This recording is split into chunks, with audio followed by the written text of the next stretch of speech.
The Dakota wind screamed across the endless prairie like the breath of ancient spirits, carrying with it the scent of approaching storm and the promise of violence before dawn. 18-year-old Abigail Morrison pressed her face against the rough canvas of the covered wagon, watching the world beyond transform into something from a fever dream. Through the gap in the canvas, she could see dust devils dancing like dervishes on the horizon, while overhead a sky the color of dried blood seemed to press down upon the earth with malevolent intent. Uncle Oscar's voice cracked like a whip from the driver's bench as he fought the leather reins, his weathered hands struggling against oxen that bellowed in terror. The massive beasts swung their heads frantically, seeking escape from the stinging assault of wind-driven sand that filled their nostrils and blinded their rolling eyes. Abigail had never wanted to make this journey. The decision had been forced upon her by circumstances beyond her control, her parents' deaths from cholera, the discovery that their modest estate had been mortgaged beyond recovery, and Uncle Oscar's sudden appearance with legal documents that made him her guardian. Within 6 months, he had accumulated debts that threatened to destroy what little remained of the family's reputation. The marriage contract he had negotiated with Iron Hand Dietrich was supposed to solve their financial problems. According to the arrangement, Abigail would marry Dietrich's foreman, a brutal man named Rusty Joe Crenshaw, and her inheritance, including valuable water rights near Red Mesa, would pass into Dietrich's control. It was a business arrangement disguised as romance, reducing women to livestock to be traded for male convenience. The wagon lurched violently as the left wheel struck something solid. Oscar's curse cut through the screaming wind, but the laws of physics had already taken precedence. The wagon tilted at an impossible angle, canvas ripping supplies, cascading in a thunderous avalanche of flour barrels and toolboxes. Time slowed as Abigail felt herself lifted from the wagon bed by forces beyond her control. Through the torn canvas, she glimpsed Uncle Oscar's face, eyes wide with terror, mouth open in a soundless scream. Then the ground rushed up to meet her with brutal finality, and darkness claimed her as surely as the storm claimed the prairie. When consciousness returned, it came in waves, like fever breaking. The taste of blood and dust coated her tongue while crushing weight across her lower body made each breath a struggle. She lay trapped beneath a heavy wooden beam, her right ankle twisted at an angle that sent fire shooting up her leg with every movement. The sun hung low in the western sky, painting the scattered wreckage in shades of gold and crimson. Uncle Oscar lay motionless 20 feet away, his body twisted in a way that spoke of instant death. The oxen had vanished, scattered by the storm, leaving her stranded in country that could kill the unwary in a dozen different ways. Her ribs felt like broken glass, grinding together with each shallow breath. When she moved her head, warm stickiness trickled from somewhere above her left eyebrow. The metallic taste in her mouth suggested internal injuries that could prove fatal even if rescue arrived quickly. But no rescue was coming to this hidden ravine where the earth had opened to swallow Oscar's wagon without trace. The first tentative howls began echoing from the gathering darkness. Coyotes had caught the scent of blood and death closing in for their nightly feast. Soon they would be joined by other scavengers, ravens, buzzards, perhaps wolves, if the pack was feeling bold. She tried to shift the beam pinning her leg, but her strength had fled with her blood. Each attempt sent new waves of agony through her damaged ribs, and she began to understand that she would die here slowly and painfully, while scavengers picked over Uncle Oscar's remains. The sound of approaching hoofbeats made her heart race with desperate hope and primal terror. Stories told around campfires had filled her imagination with tales of Lakota war parties that struck isolated travelers without warning. But as death seemed increasingly certain, even the prospect of quick killing began to appear preferable to slow starvation. The rider who appeared at the rim of the gulch sat his horse with easy grace, his tall frame silhouetted against the star-filled sky. He wore buckskin decorated with intricate beadwork that caught the moonlight like captured stars, his long black hair moving in the night breeze. For a moment, stretching like eternity, he studied the scene, the wrecked wagon, the dead man, the trapped girl whose frightened eyes reflected his presence like mirrors. Then he dismounted and began picking his way down the steep slope with careful footwork, moving with silence that spoke of natural talent and years of training. His horse, a sturdy paint gelding, remained motionless at the rim, understanding that its rider might need quick escape. When he reached her side, Abigail could see he was perhaps 30 years old, with strong features weathered by constant exposure to wind and sun, and dark eyes that seemed to miss nothing. A single eagle feather hung from his hair, secured with a leather thong decorated with tiny shells. The handle of a knife was visible at his belt, but his hands remained empty as he knelt beside the beam.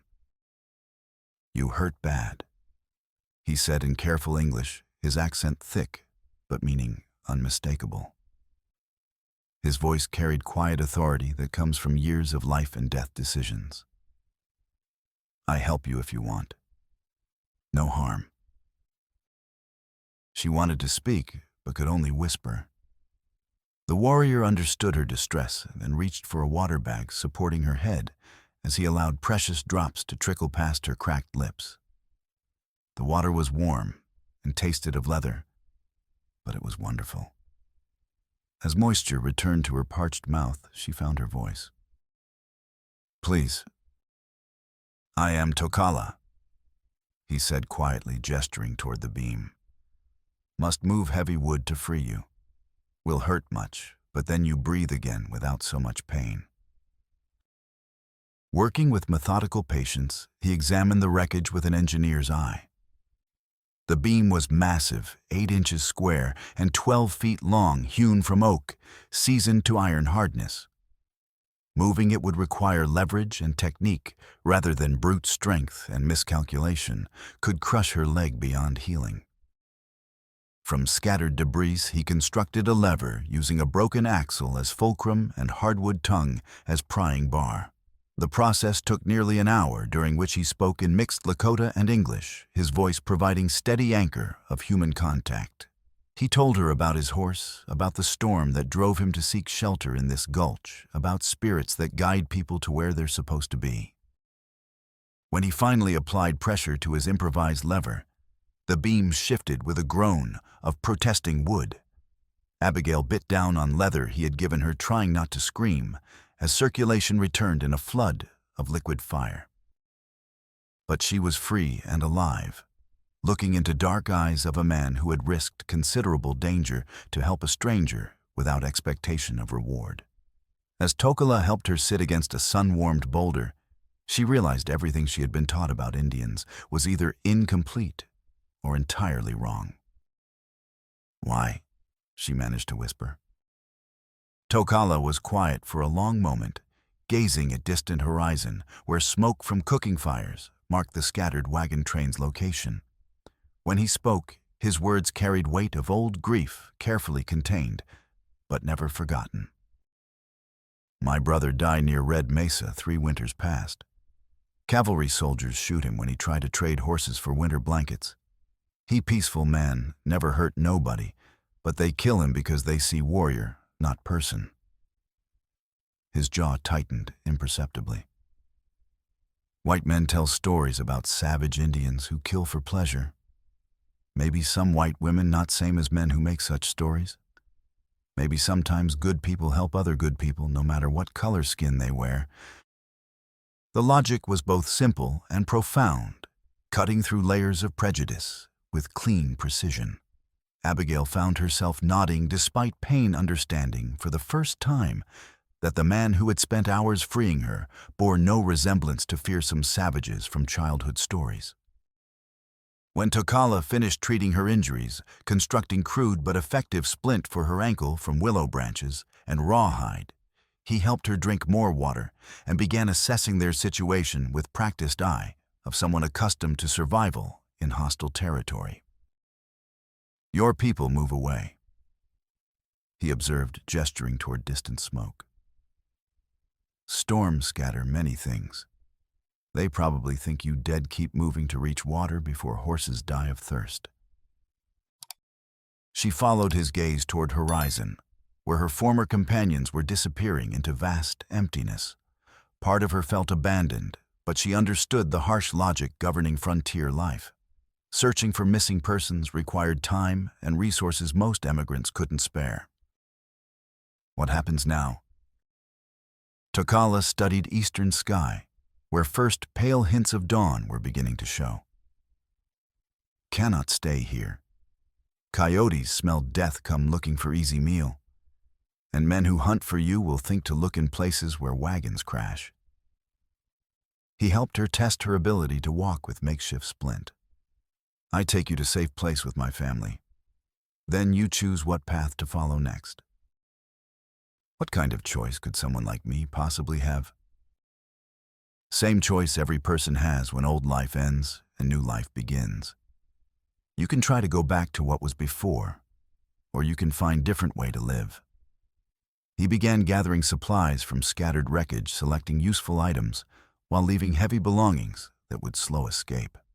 But first, we get away from this place, before scavengers come, or before men with guns decide to look more careful for missing white girl.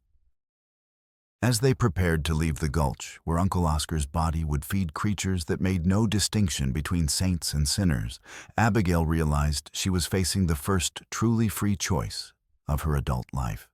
For 18 years, her decisions had been made by parents, guardians, and social conventions that treated women as property to be managed. Now injured and alone in wilderness that could kill the unwary, she was paradoxically more free than ever before. The irony wasn't lost on her as Tokala helped her onto his paint pony's back and swung up behind her with fluid grace. For the first time in her life, she was completely dependent on her own judgment and the kindness of a stranger who had every reason to consider her an enemy. The journey to Tokala's family camp took most of the day, following game trails and dry creek beds that provided concealment while leading toward rolling hills where water could be found year-round. They stopped frequently to rest the paint pony, whose steady gait and calm temperament suggested years of partnership with a rider who understood that survival depended on maintaining equipment in perfect order. During breaks, Tokala would scan horizons with practiced vigilance, his body language suggesting coiled readiness for instant action if circumstances required rapid plan changes. He carried a Winchester rifle, in addition to knife and tomahawk, checking the weapon's action with automatic attention of someone for whom such precautions had become second nature. "You expecting trouble?" she asked during their third rest stop as Tokala gathered prickly pear cactus pads and removed spines with his knife. Always expect trouble in this country. Men who don't expect trouble usually don't live long enough to learn from mistakes. He handed her a peeled cactus section. "Eat slow. Holds water inside body when canteen runs empty, tastes better than boot leather if you hungry enough." The prickly pear was slimy and bitter, but she forced herself to chew and swallow while reflecting on how dramatically her life had changed in less than 24 hours. Yesterday morning, she had been a sheltered young woman whose biggest concern was avoiding unwanted marriage. Today she was learning survival from a Lakota warrior, while hiding from men who considered her their property. As afternoon's sun climbed toward zenith, landscape began changing from flat grassland to rolling hills marked by red sandstone formations and scattered groves indicating permanent water. The air carried scents she had never experienced: sage and cedar wildflowers, and something indefinable that spoke of vast spaces and ancient rhythms undisturbed by human ambition. "Beautiful country," she observed, surprising herself with genuine appreciation. Tokala nodded, his expression softening as he surveyed land that had shaped his people for countless generations. "Grandfathers say this country hard but honest. Kills you if you make mistakes, but never lies about what it is or what it wants from you." He guided the pony around Buffalo Wallow's circular depressions where great beasts had once rolled in protective mud. White men want to change everything. Build cities, dig mines, fence off water. Maybe some things better left alone. The observation touched on tensions between different ways of life that had already spawned violence throughout the territory.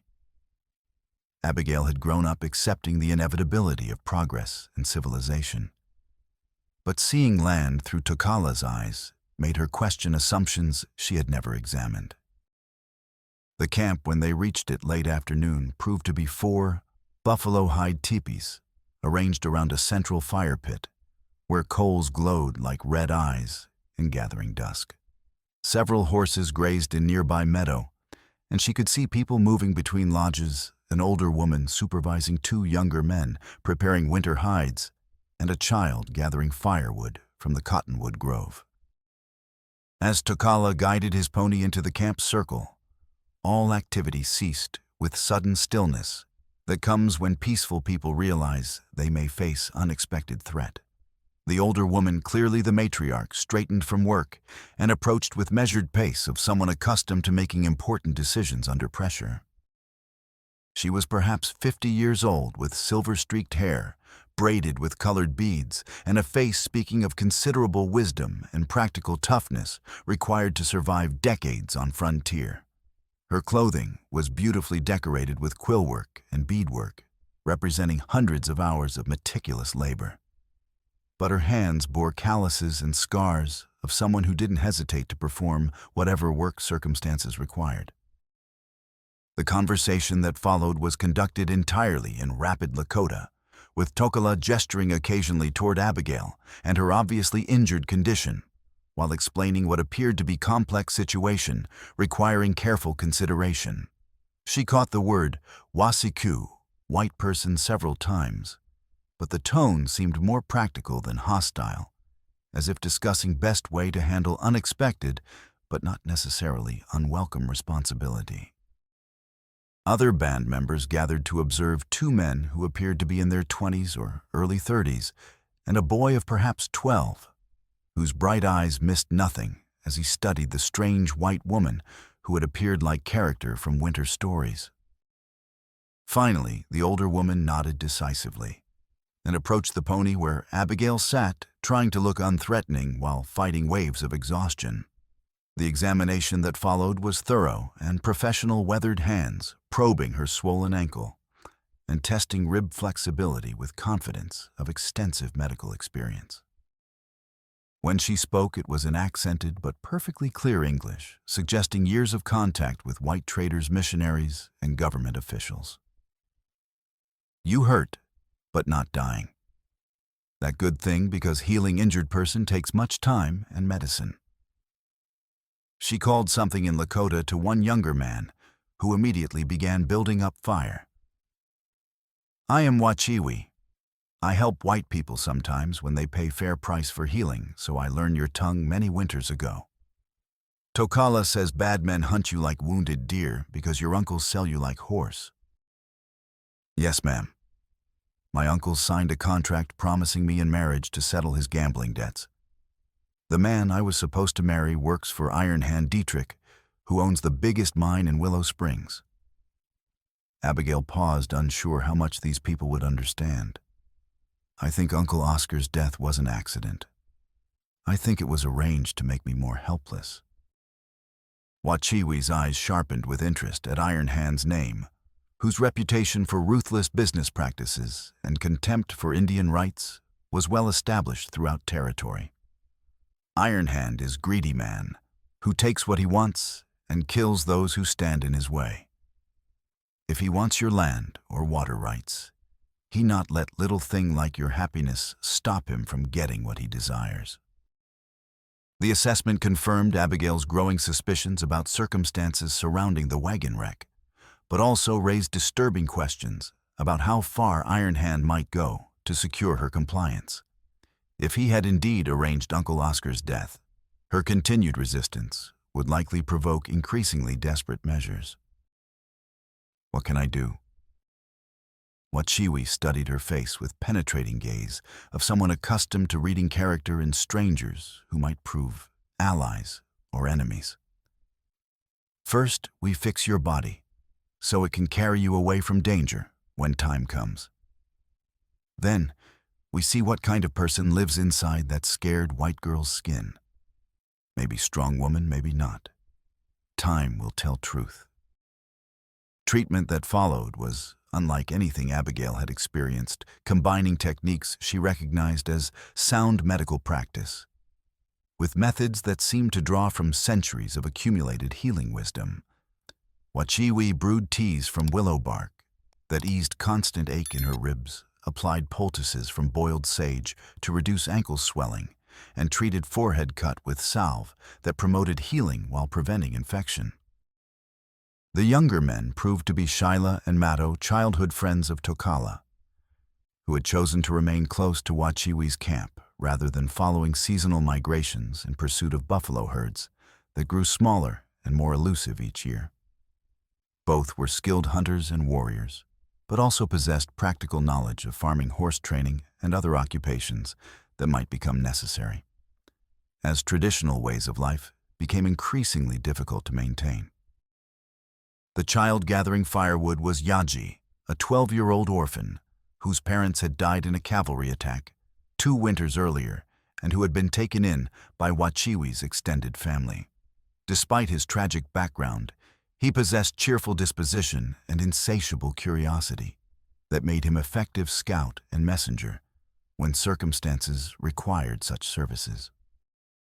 On her second day in camp, as Abigail was finally able to walk short distances with aid of cottonwood crutch Tokala had carved for her use, peaceful morning routine was shattered by sound of approaching horses, moving at pace suggesting urgency rather than casual travel. The effect on camp was immediate, and electric weapons appeared in capable hands as if by magic, while Wachiwi began gathering essential supplies into portable bundles that could be carried quickly if rapid evacuation became necessary. Tokala had been checking fish traps along creek, but returned at dead run when Yaji whistled warning signal that carried clearly across water. One look at dust cloud approaching from southeast told him everything about nature and probable intentions of unexpected visitors. 5 riders, maybe 6. He reported tersely as he checked Winchester action. Moving fast, armed for trouble, probably men who hunt for our guest. What should I do? Abigail asked, suddenly aware her presence had brought potentially lethal danger to people who had shown her nothing but kindness. Stay inside lodge, say nothing unless I tell you to speak. Tokala replied, his voice carrying calm authority of someone accustomed to making tactical decisions under pressure. Let me talk with them first, see what kind of men we face and what they really want. The riders who entered camp were exactly what she had feared, mixture of legitimate law enforcement and hired gunmen whose presence suggested Iron Hand Dietrich was taking no chances with recovery of his valuable property. At their head rode Deputy Rusty Joe Crenshaw, the brutal foreman she was supposed to marry, his thick body radiating casual violence that came from years of intimidating people who lacked power to resist his authority. Rusty Joe was a man in his early 40s whose pale, watery eyes held flat emptiness of someone who had learned to enjoy others' suffering. His tobacco-stained mustache failed to conceal cruel set of mouth, and the way he sat his saddle suggested both considerable skill as horseman and absolute confidence in ability to handle any resistance. Behind him rode 4 companions whose appearance marked them as professional killers rather than legitimate peace officers. Blackjack Morrison, sharing Abigail's surname but no relation, was a gambler and sometime gunfighter whose reputation for sudden violence extended throughout territory. But as Abigail studied his face more carefully in morning light, something nagged at her memory. There was something familiar about his features, something that reminded her of old family photographs she had seen in her parents' home. The others were strangers, but their tied-down holsters and hard faces clearly identified them as men who made living with weapons and had few scruples about employment methods. "Morning, friend." Rusty Joe called out to Tokala with mocking courtesy, barely concealing open contempt. "Fine day for ride, wouldn't you say? Though I suspect you folks might be having some visitors you weren't expecting." From her concealment inside Wachiwi's teepee, Abigail could hear every word of conversation that followed, gradually understanding these men had not come simply to retrieve her, but to send message about consequences of interfering with Iron Hand Dietrich's business interests. "We looking for runaway white girl." Rusty Joe continued his voice, carrying lazy drawl of someone who enjoyed prolonging moments of tension. Young thing about 18 years old, brown hair, probably wearing torn-up traveling clothes. Her guardians real worried about her welfare, especially since she might have fallen into hands of hostiles who don't understand proper treatment of civilized women. Tokala stood with hands visible but ready entire posture, suggesting coiled energy, waiting for proper moment to spring into action. Many people pass through this country. Storms, scattered wagons, scattered people. We see no white girl. Now that's mighty strange. Blackjack observed spitting tobacco juice that landed uncomfortably close to central fire pit. Because we got reliable information that someone matching her description was seen in company of Indians heading toward this very area. Coincidence like that makes man wonder if maybe someone's not telling complete truth. As Blackjack spoke, Abigail caught something in his voice.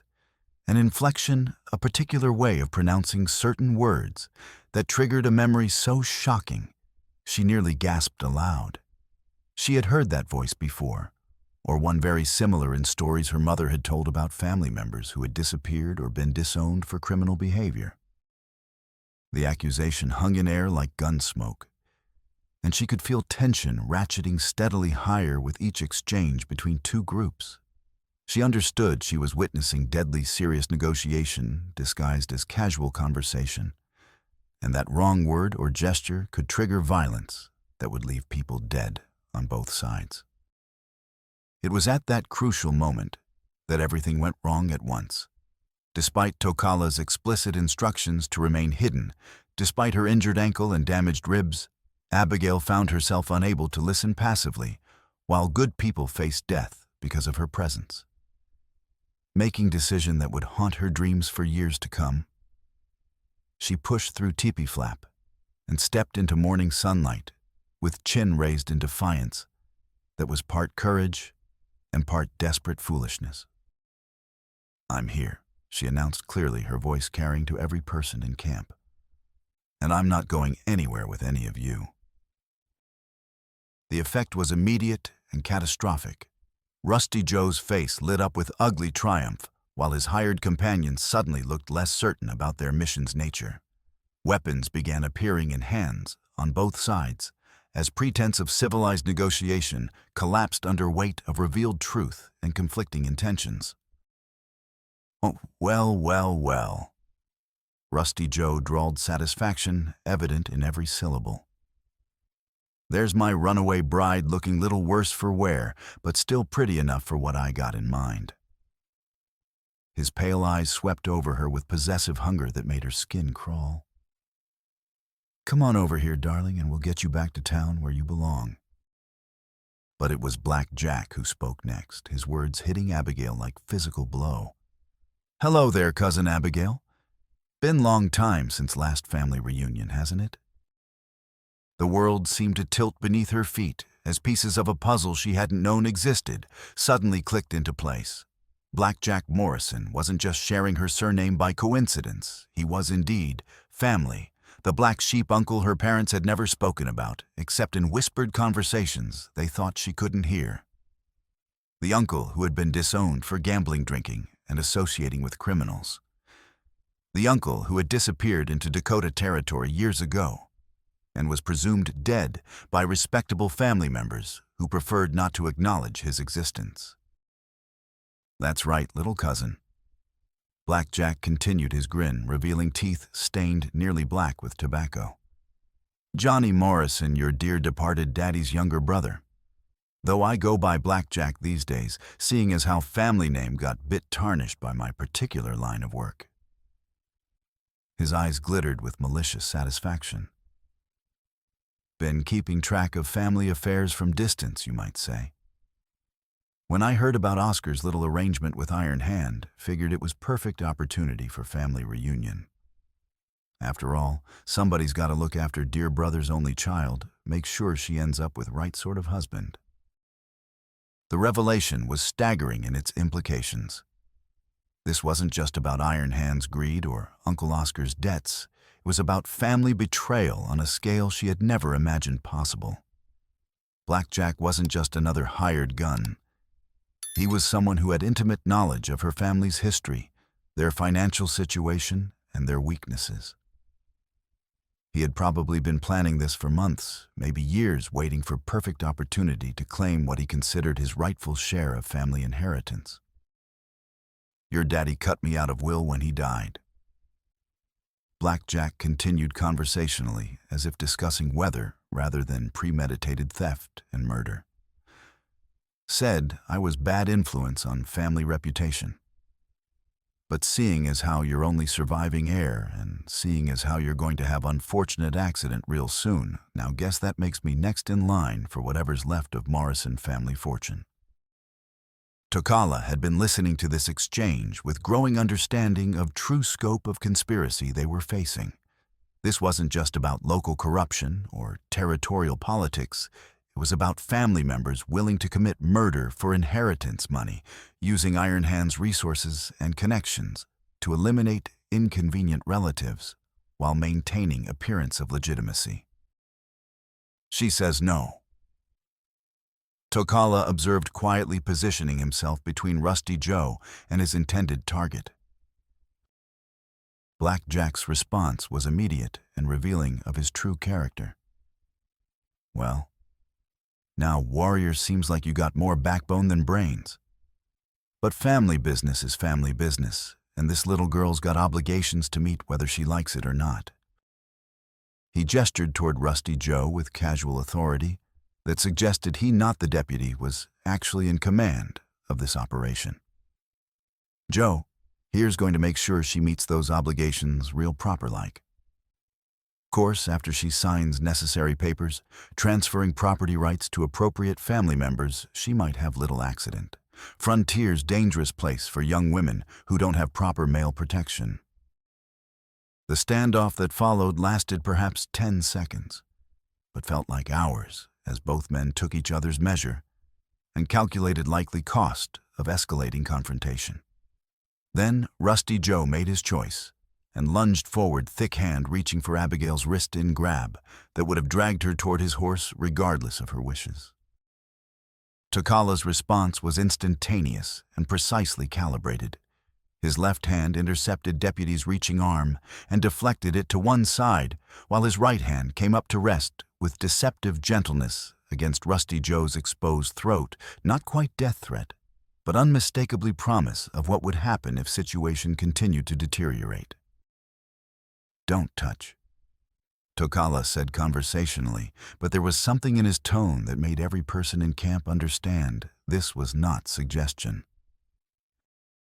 Metallic sound of weapons being drawn filled morning air, as both sides responded to sudden escalation with automatic reflexes of people who had learned to survive by shooting first and asking questions later.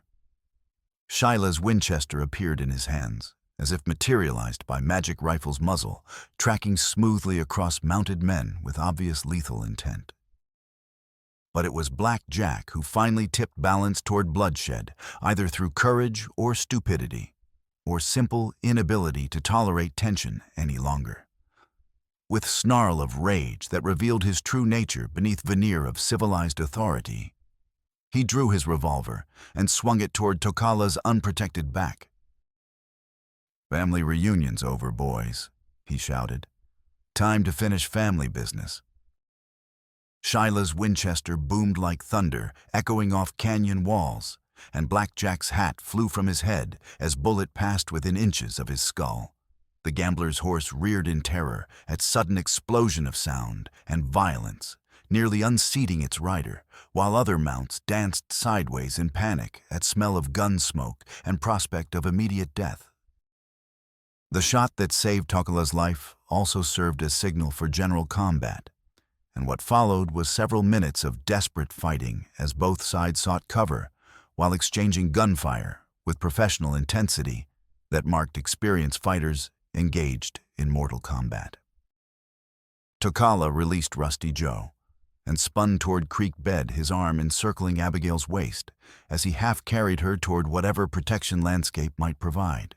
Behind them, Shyla worked rifle's lever action with practiced speed, sending bullets close enough to attackers to discourage aggressive pursuit while conserving ammunition for more critical shots. Wachiwi's shotgun discharged both barrels in thunderous roar that sent hired guns' horses into complete panic, bucking and spinning, as riders fought to maintain control while returning fire with weapons difficult to aim from back of terrified animals. The older woman's tactical instincts were sound disable enemies' mobility first, then deal with them as dismounted opponents who could be more easily contained or eliminated. By time, Rusty Joe and surviving companions managed to organize themselves for systematic pursuit. Their intended victims had vanished into maze of arroyos and rock formations that characterized landscape around Cottonwood Camp. Tokala's intimate knowledge of terrain provided crucial advantages in running fight where mobility and concealment mattered more than superior numbers or firepower. The chase that followed lasted 3 hours and covered nearly 20 miles of most difficult terrain in Dakota Territory landscape, of hidden gullies, towering sandstone spires, and treacherous footing that could cripple horses or riders who made slightest miscalculation. Tokala led way with confidence of intimate familiarity, guiding his paint pony through passages that seemed barely wide enough for single horse, while Abigail clung to his back with arms that ached from constant strain of maintaining balance. Behind them, sound of pursuit rose and fell like breathing of some great beast as Rusty Joe's men spread out to cover multiple escape routes while maintaining pressure on quarry. The deputy had proven himself more tactically competent than his brutish appearance suggested, organizing forces to prevent fugitives from doubling back toward more familiar territory, while gradually herding them toward areas where capture would become inevitable. Where are we going?" Abigail gasped during brief halt in narrow canyon, where vertical walls provided temporary concealment from pursuers. "Midir Willow Gap." Tokala replied, dismounting to examine his pony's hooves for stones that might cause lameness at worst possible moment. Maze of rocks where many trails lead nowhere. Easy to lose men who don't know secret paths. The gap proved to be exactly as he described, labyrinth of red sandstone formations that rose from prairie-like ruins of some ancient city built by giants and abandoned to forces of wind and weather. Narrow passages wound between towering spires of rock, creating three-dimensional puzzle, where sound of hoofbeats could echo from any direction. An angle of shadows made it impossible to judge time of day with accuracy. They had been threading way through maze for perhaps an hour when disaster struck with sudden inevitability of rockslide. The passage they were following ended abruptly at sheer wall that rose straight up for 50 feet, with no obvious way around or over obstacle that blocked their path. Worse sound of voices echoing off stone walls indicated their pursuers had found entrance to this particular dead end, and were closing in with patient determination of hunters who knew their prey had nowhere left to run. "Can we climb it?" Abigail asked, studying vertical rock face with growing desperation. Tokala assessed wall with experienced eye of someone who had spent childhood scrambling over similar terrain in pursuit of eagle's eggs and other prizes, requiring both courage and climbing skill. Maybe if we had ropes and time and daylight to see handholds, but not with injured women and men with rifles waiting below. Tactical situation was hopeless by any rational calculation. But Tokala had survived 30 years on frontier by finding solutions where none seemed to exist, and by refusing to accept defeat until actually dead.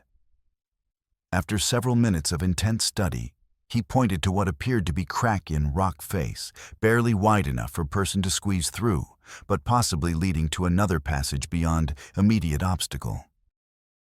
You first, he decided, then added grimly. If crack leads nowhere, we make final stand here. But maybe spirits provide different path for people willing to trust in things they cannot see. The crack was even narrower than it appeared from distance, and Abigail had to remove her torn jacket to fit through opening that scraped against her shoulders and back as she inched forward in complete darkness. Stone walls pressed against her from both sides with crushing weight, and she began to understand how miners felt when tunnels collapsed and buried them alive in depths where no rescue was possible. But passage did lead somewhere, eventually opening into another circular clearing, where several different exits provided multiple options for continued escape. Tokala appeared several minutes later, his expression grim as he reported on situation they had left behind. Found crack, but 2 men coming through now. Others looking for different way around wall. He studied multiple passages that led away from their temporary refuge. Must choose path quickly before they surround us again. It was during this moment of critical decision-making that they heard gunshot that changed everything. Not sharp crack of rifle or deeper boom of shotgun, but flat report of revolver fired at close range, followed immediately by agonized scream of horse in mortal pain. Through gaps in rock formations, they could see smoke rising from passage they had just vacated, along with distinctive silhouettes of men moving against afternoon light. One of Rusty Joe's hired guns was reloading his weapon, while standing over motionless form of Tokala's faithful paint pony, whose only crime had been carrying his master's enemies to safety. Bastard shot thunder. Tokala said quietly, using English name he had given his horse in honor of Storm, during which animal had been foaled. His voice carried no emotion, but Abigail could see hands trembling with carefully controlled rage as he watched smoke rise from place where his partner and friend had died for no reason except cruelty. The casual murder of innocent animal served no tactical purpose. It was pure spite designed to inflict emotional pain on people who had committed no crime except helping someone in need. But it also revealed something important about their enemy's character and likely future behavior information that could prove crucial in life and death struggle that was clearly far from over. They'll pay for that, Abigail said, surprising herself with vehemence in her voice. Tokala nodded slowly, dark eyes reflecting depth of anger she had not seen before. Yes, they will pay. But first, we survive long enough to collect debt they owe. The escape route he chose led through series of increasingly narrow passages that eventually brought them out on eastern side of Willow Gap, several miles from where they had entered Maze and hopefully beyond immediate reach of pursuers. But freedom came at price. They were now on foot in country where distances were measured in days rather than hours, with limited water and no supplies, except what they could carry or find along way. As they began long journey toward whatever safety might exist in territory controlled by Iron Hand, Dietrich's money and violence, Abigail found herself thinking about Dead Horse and what its murder represented. Men hunting them were not simply following orders or pursuing legitimate law enforcement objectives.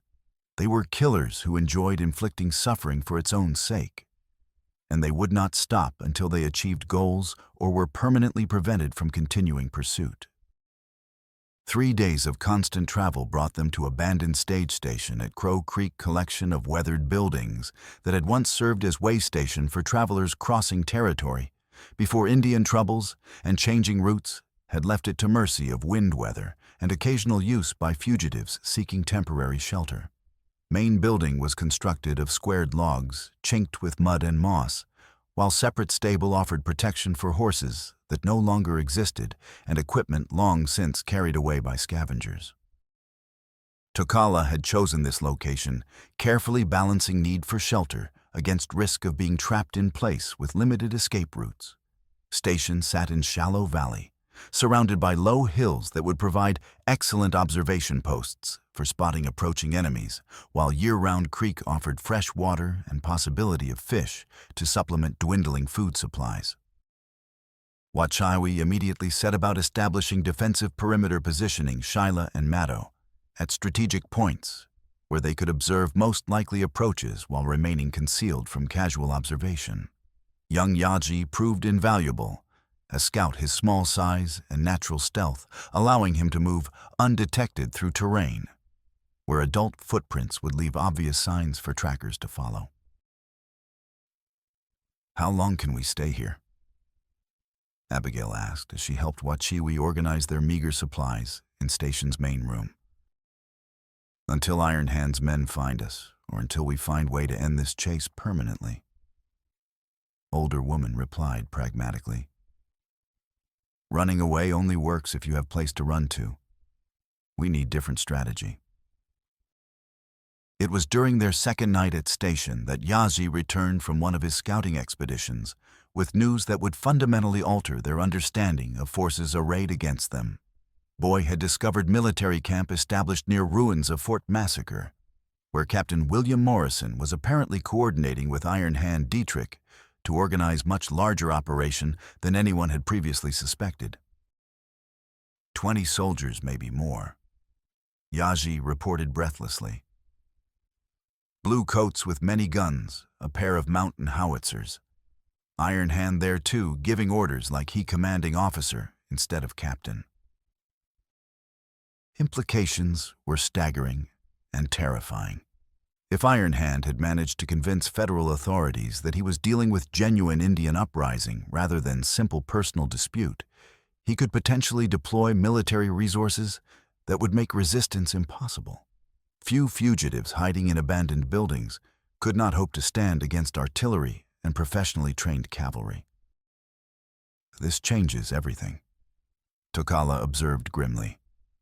"Cannot fight United States Army with handful of rifles and good intentions." But Wachiwi was studying situation from different angle, her weathered face thoughtful as she considered possibilities that might not be immediately obvious to younger and less experienced minds. Maybe Army not know true reason for hunt. Maybe Captain Morrison think he helped catch dangerous renegades who steal innocent white woman. Suggestion opened up entirely new tactical possibilities. If military involvement was based on deception rather than genuine federal policy, then exposing that deception might neutralize most dangerous aspect of their enemy's advantages. But proving Iron Hand's lies would require evidence that could convince skeptical officers who had no reason to doubt word of prominent citizen with documented business interests throughout territory. It was Abigail who remembered crucial detail that would make their counterattack possible. "Uncle Oscar's papers," she said suddenly. He always kept detailed records of his business dealings. If he was involved in Iron Hand's conspiracy, there might be evidence hidden somewhere in his belongings. But as they discussed possibility of returning to Wagon Wreck to search for additional evidence, Yaji provided information that would change everything about their understanding of conspiracy they were fighting.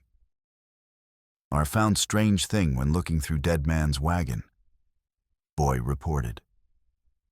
"Hidden place under floorboard like someone want to keep papers secret.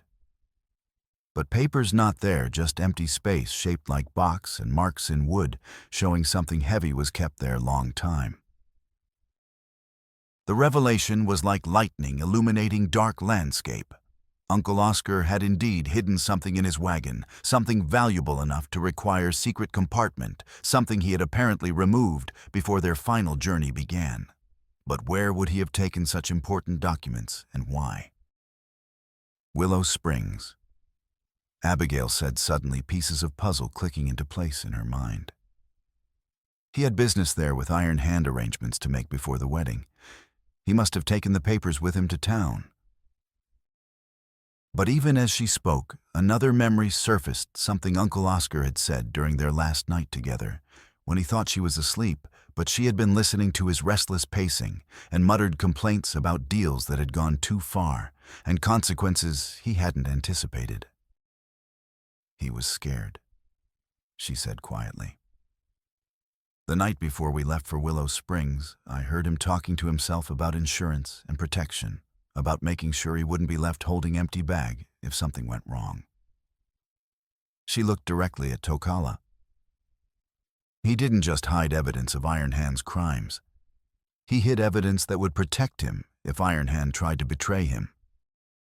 Implications were staggering. If Uncle Oscar had documentation proving Iron Hand's criminal activities, and if those documents were hidden somewhere in Willow Springs, they might provide exactly the evidence needed to convince military authorities that they had been deceived about the nature of current conflict. But retrieving such evidence would require infiltrating town, controlled by Iron Hand's money and influence, locating hidden documents whose exact whereabouts were unknown, and extracting them without alerting enemies who were already searching for them with increasingly sophisticated methods and resources. An dangerous plan. Tokala observed after they had discussed various approaches to problem. But maybe only chance to stop war that kills many innocent people for one man's greed. Decision to attempt infiltration was made more urgent by additional intelligence Yaji brought from his latest reconnaissance mission. Boy had observed increasing military activity around Iron Hand's mining operations, including arrival of engineering equipment that suggested preparation for major excavation project near Red Mesa. "A big machine's many workers," Yaji reported. "Iron Hand says they find new vein of silver, but machinery looks more like equipment for digging channels than mining ore. And work is focused on area where underground water comes closest to surface. The threatened destruction of natural aquifer would affect thousands of people throughout region, turning fertile land into desert and making Iron Hand absolute ruler of water resources essential for human survival. It was act of wanton ruin that would dwarf any previous crimes. Yet it appeared to be exactly what mine owner was prepared to do rather than accept defeat. "We have to stop him," Abigail said, though she had no clear idea how 4 adults and 12-year-old boy could hope to prevent operation involving explosives-heavy equipment and armed guards numbering in dozens. It was Wachiwi who provided insight that would shape their final strategy. Iron Hand's weakness is same as his strength. He thinks like white businessman, always looking for profit in everything. Maybe we give him different kind of profit to think about. Plan that emerged from their desperate conference was audacious to point of apparent insanity, but it had virtue of using Iron Hand's own character traits against him while offering at least some possibility of success despite overwhelming odds they faced. Rather than simply attempting to steal evidence from Willow Springs, they would use Uncle Oscar's hidden documents as bait to lure Iron Hand into trap where his crimes could be exposed before witnesses who could not be intimidated or bought. But success would require precise timing, considerable luck, and willingness to risk everything on single desperate gamble that would either end threat permanently or result in their complete destruction.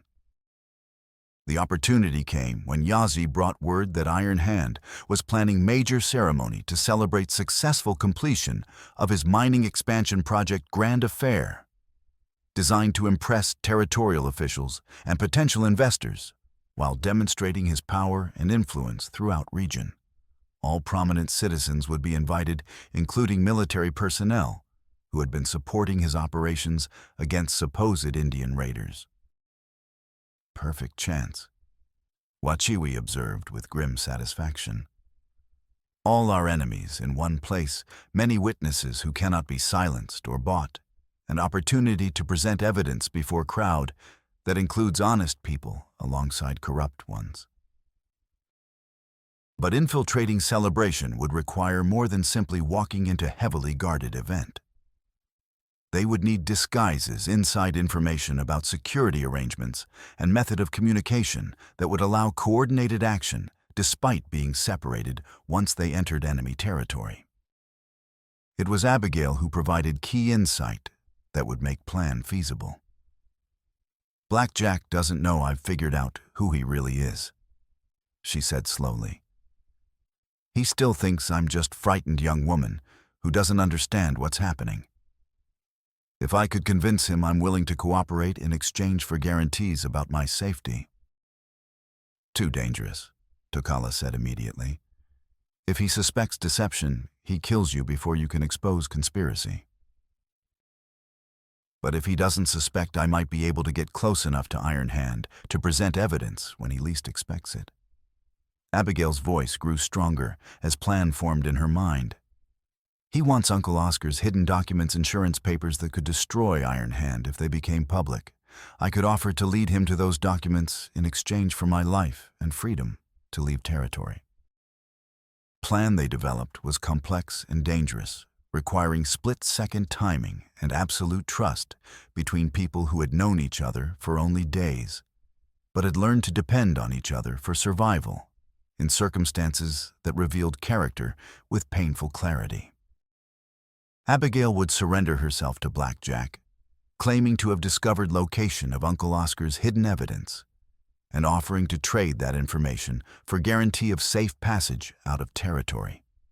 Once she was brought to Iron Hand's celebration, she would signal Tokala and others who would infiltrate event through different routes using chaos of revelations to expose entire conspiracy before witnesses who could provide testimony to federal authorities.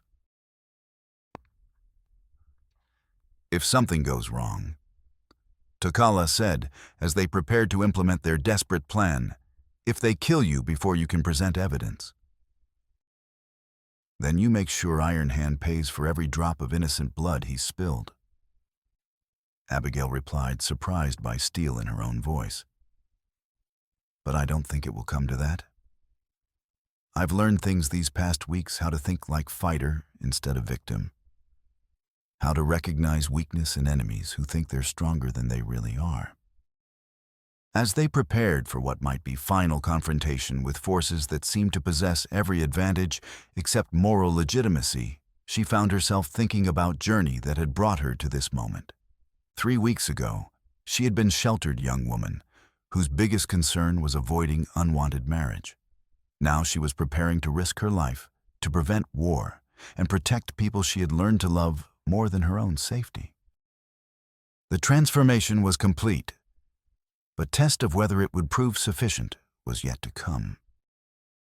The celebration at Iron Hand's mining compound took place on warm June evening with torches and lanterns illuminating sprawling complex of buildings, machinery, and excavation sites that represented culmination of mine owners' ambitions for regional dominance.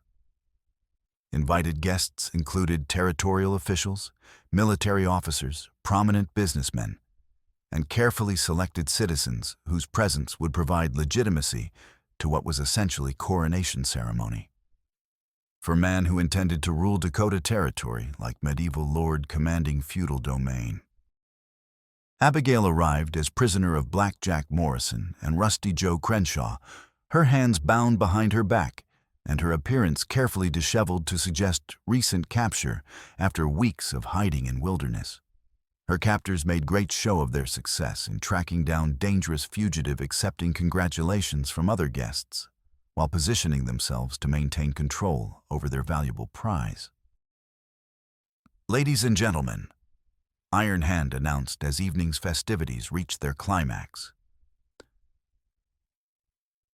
"I'm pleased to present Miss Abigail Morrison, whose unfortunate misadventure among hostile savages has finally come to end, thanks to dedicated efforts of my security personnel and cooperation of federal military authorities." Scattered applause greeted announcement. But Abigail noticed that several guests seemed uncomfortable with proceedings, particularly Dr. Edwin Walsh and schoolteacher Julia Patterson, whose expressions suggested skepticism about official version of recent events. Iron Hand himself appeared to be enjoying triumph immensely, his pale blue eyes glittering with satisfaction as he surveyed gathering that included everyone whose approval or cooperation he needed to achieve his final objectives. Despite his age and apparent physical frailty, there was something about his presence that radiated dangerous confidence in his ability to control any situation, through combination of wealth, political connections, and carefully applied violence. Miss Morrison has agreed to sign certain legal documents that will resolve outstanding issues regarding her inheritance and marriage arrangements. Iron Hand continued gesturing toward table where papers were arranged for signing ceremony.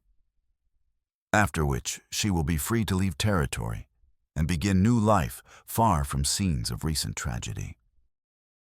It was perfect moment for Abigail to implement their plan, surrounded by witnesses with Iron Hand's attention focused on his moment of triumph and with security arrangements designed to prevent escape rather than protect against someone who wanted to get closer to center of power. "Before I sign anything," she said clearly, her voice carrying to every person in assembled crowd, "I think these people should know truth about what really happened to my uncle's wagon and about what Iron Hand Dietrich is really planning for this territory's water supply." The effect was immediate and electric.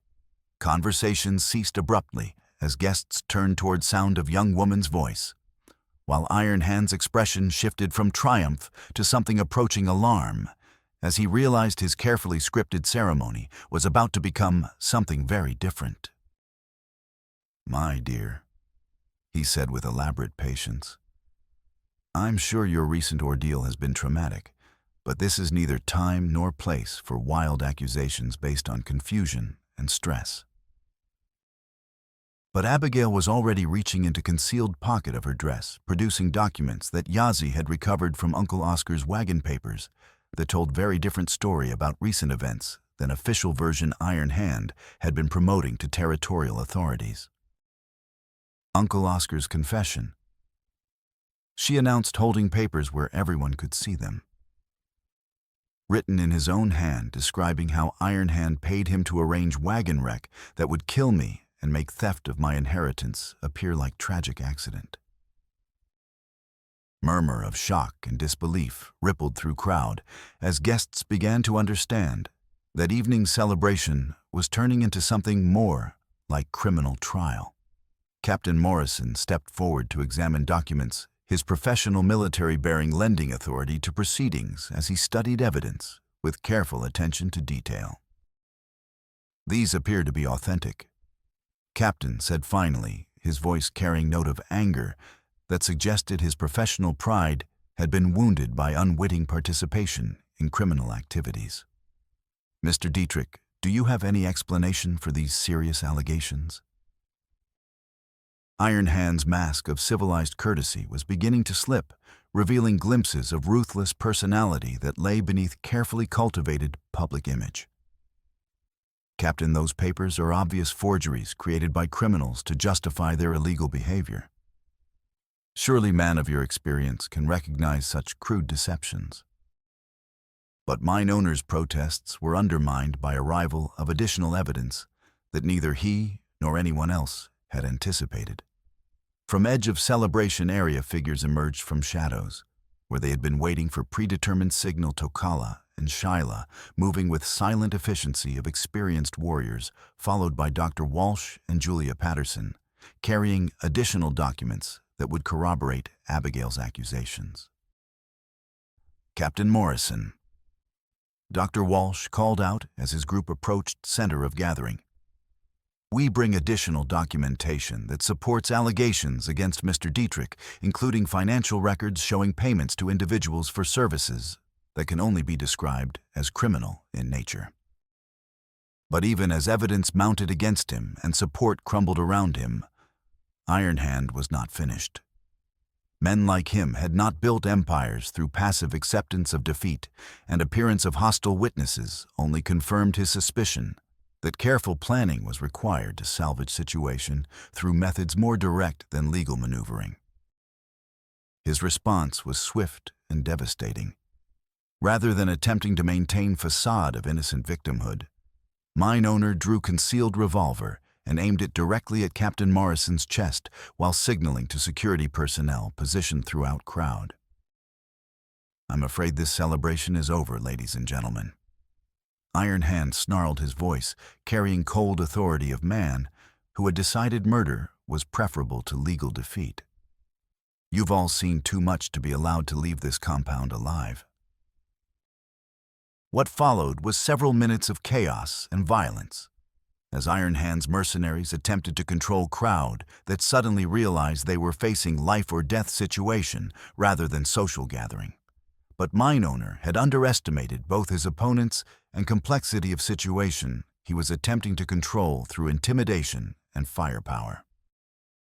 Tokala and Shyla had positioned themselves strategically before revealing their presence, taking advantage of Celebration's layout to establish fields of fire that would allow them to engage multiple targets while protecting innocent civilians caught in crossfire. Their weapons spoke with deadly accuracy, dropping several of Iron Hand's gunmen before surviving mercenaries could organize effective response. But it was Abigail herself who provided most crucial contribution to battle's outcome, using knowledge of compound's layout she had gained during her captivity to guide military personnel and civilian witnesses toward cover, while identifying locations where Iron Hand's forces were attempting to establish defensive positions. "The powder magazine," she shouted to Captain Morrison as they took shelter behind mining equipment. Iron Hand storing explosives for his water diversion project in building behind main office. If someone could reach it. Understanding immediately what she was suggesting, Captain detailed several of his soldiers to work their way toward explosive storage while maintaining covering fire that would prevent Iron Hand's mercenaries from concentrating their forces at any single point. Meanwhile, Iron Hand himself had taken position in his fortified office building using combination of superior firepower and defensive advantages to maintain control over central area of compound, while his remaining forces attempted to eliminate witnesses who could testify about evening's revelations. "Abigail," he called out through broken windows of his stronghold. "You've caused enough trouble for one lifetime. Time to finish what your uncle started when he agreed to my original proposal." His revolver cracked repeatedly as he sent bullets toward her position behind overturned wagon, forcing her to keep low while he maneuvered for better angle of attack. But Iron Hand had made crucial error in tactical judgment. His focus on eliminating primary witness had caused him to lose sight of other threats that were developing in areas he could no longer observe or control. Tokala had been working his way closer to office building through maze of mining equipment and supply dumps, using skills learned during decades of hunting and warfare to remain invisible until moment came for final assault. His knife work was silent and efficient, as he eliminated sentries and guards who might have detected his approach, clearing path toward building where Iron Hand had made his final stand. When Lakota warrior finally reached office building's rear wall, he found exactly what he had hoped to discover: window that had been left unguarded because Iron Hand assumed his position was impregnable from that direction. What mine owner had failed to consider was possibility that someone might approach his stronghold from angle he considered impossible to assault. Tokala's entrance through rear window was swift and silent, his moccasined feet making no sound on wooden floor as he moved toward front of building where Iron Hand continued to exchange fire with forces outside. Mine owner's attention was completely focused on external threats, making him vulnerable to attack from direction he had not anticipated or prepared to defend. Iron Hand Dietrich. Tokala said quietly, his voice carrying clearly through gun smoke and chaos of ongoing battle. Mine owner spun toward sound of his name, pale blue eyes widening with shock and fear as he found himself facing Lakota warrior, whose brother he had helped to kill 3 years earlier. In that moment of recognition, All pretense of civilized authority vanished, revealing animal desperation beneath veneer of respectability and social position.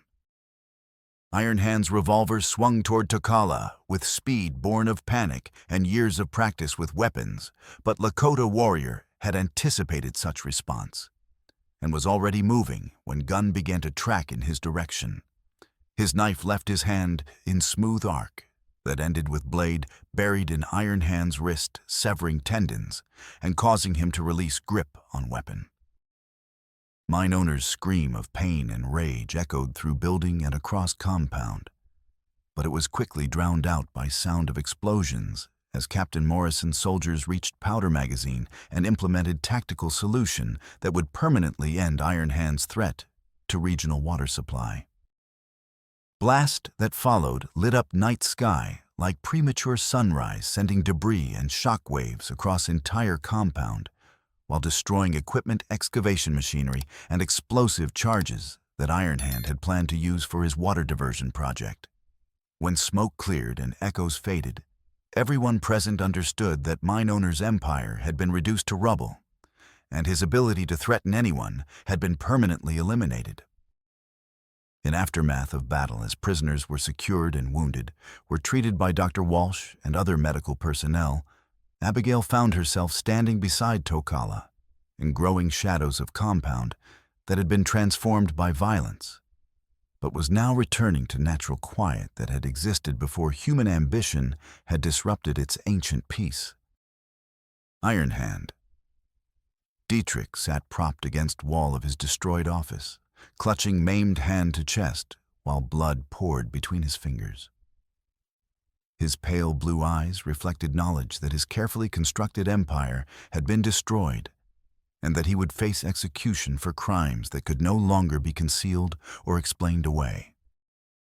Blackjack Morrison lay nearby, under military guard, wounded, but alive, still cursing family members who had dared to interfere with what he considered his rightful inheritance.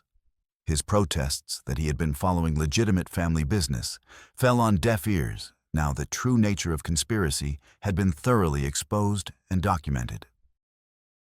"Is it really over?" Abigail asked, though she was almost afraid to voice question for fear that speaking it aloud might somehow resurrect dangers they had faced.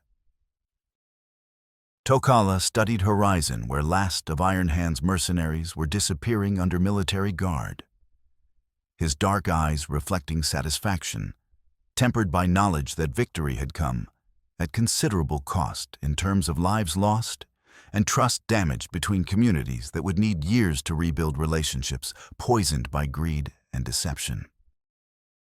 "This part is over," he replied quietly. "But some things just beginning. Good things maybe if people remember what they learn about working together instead of fighting each other for things that belong to everybody." 6 months later, as spring returned to Dakota Territory, and first wildflowers began to bloom across prairie that had witnessed so much violence and tragedy, Abigail stood beside creek that flowed past their small ranch and reflected on journey that had brought her to this moment of quiet contentment. Their home was simple structure built from local stone and timber designed to withstand harsh winters and violent storms that were part of life in this unforgiving but magnificent country. Garden behind house was flourishing under Tokala's careful attention, while small herd of horses grazed in meadow that had been cleared and fenced through months of patient labor. The trial of Iron Hand Dietrich had been swift and decisive, conducted by territorial judge with methodical thoroughness that left no room for appeals or legal maneuvering. Mine Owner's execution by hanging had brought closure to criminal conspiracy that had claimed multiple lives and threatened destruction of water sources on unprecedented scale. Blackjack Morrison had received life sentence in territorial prison, his claims of family relationship providing no protection once his role in conspiracy had been fully documented. His bitter protests about being cheated of rightful inheritance had been answered by judge's observation that crimes against family members carried same penalties as crimes against strangers under territorial law. Water rights that Iron Hand had tried to steal were restored to their rightful owners through legal process that established important precedents about territorial land law and relationship between individual property rights and community resources. Underground aquifer that he had threatened to destroy was placed under supervision by the territorial court and army engineers, ensuring future generations would have access to clean water, essential for both agricultural development and basic survival. For Abigail and Tokala, legal resolution of their conflict represented end of one chapter in their lives and beginning of another that would be shaped by choices they were now free to make without external coercion or threat of violence. Marriage contract that Iron Hand had arranged was declared null and void by territorial court ruling. That agreements obtained through fraud and intimidation had no legal standing. Their wedding had taken place on crisp autumn morning, conducted according to both white and Lakota traditions in ceremony that symbolized kind of cultural bridge building that would be necessary if territory was ever to achieve lasting peace and prosperity. Dr. Walsh had served as Abigail's father figure in absence of surviving relatives, while Wachiwi had conducted traditional Lakota rituals that made their union recognized by both communities. Now, as she watched Tokala working in garden where vegetables and grain crops would help sustain them through coming winter, Abigail placed her hand on gentle swell of her belly where their child grew beneath her heart.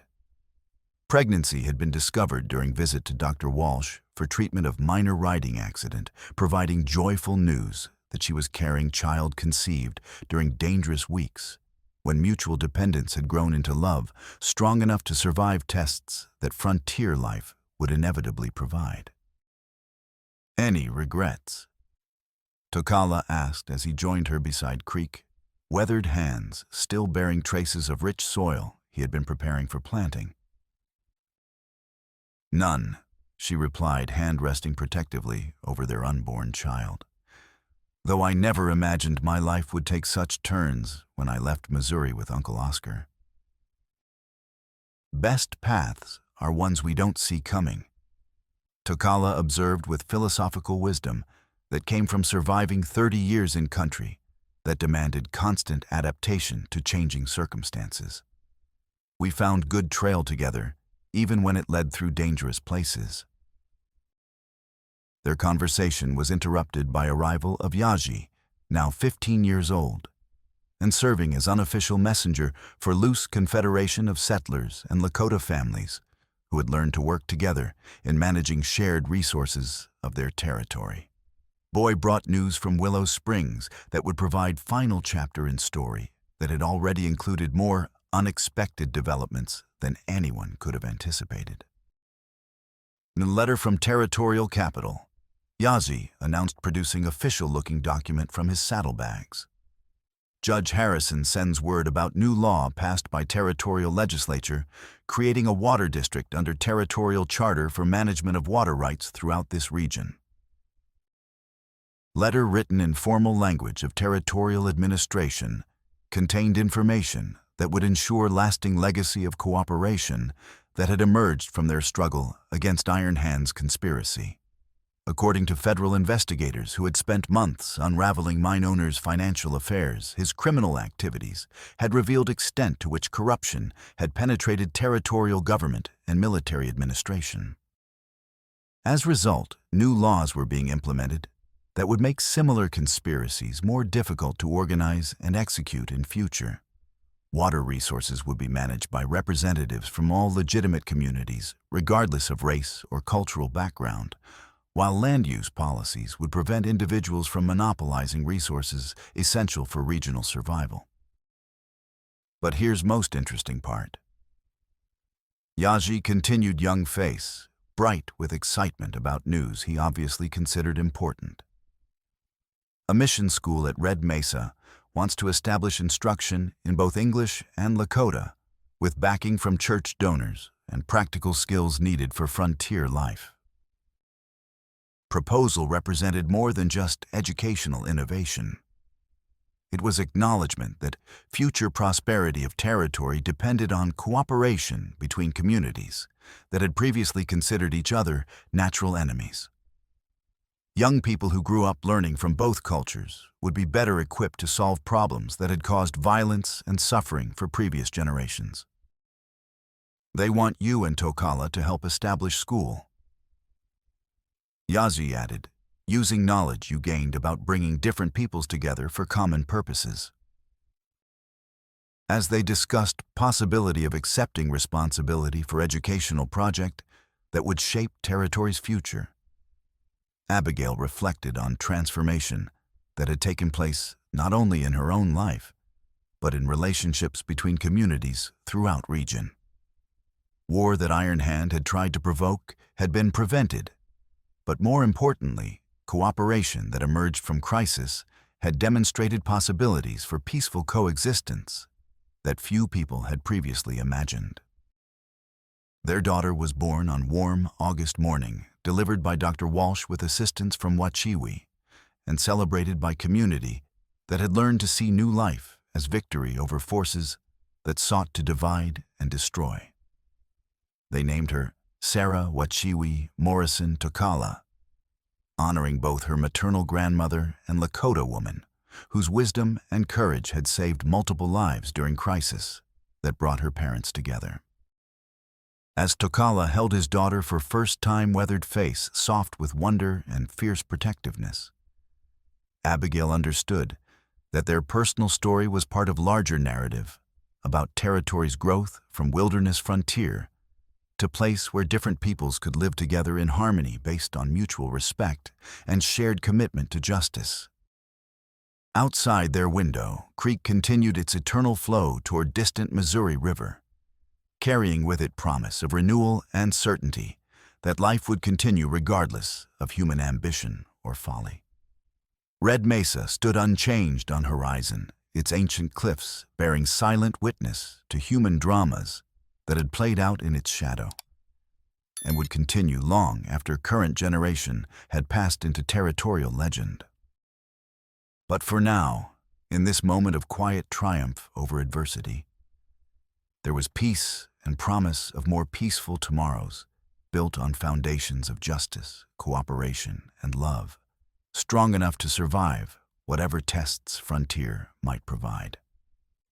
Legacy that had once documented Iron Hand's crimes now rested in territorial archives as evidence that truth had its own power to transform enemies into allies and to create hope where only despair had existed before. An end story that had begun with Wagon wreck in Hidden Ravine had become something much larger testament to possibility that people of goodwill could learn to live together in harmony. Even in land where survival often seemed to require destruction of anyone who might compete for scarce resources, it was lesson worth preserving for future generations who would face their own challenges in building civilization from raw materials of wilderness and human determination.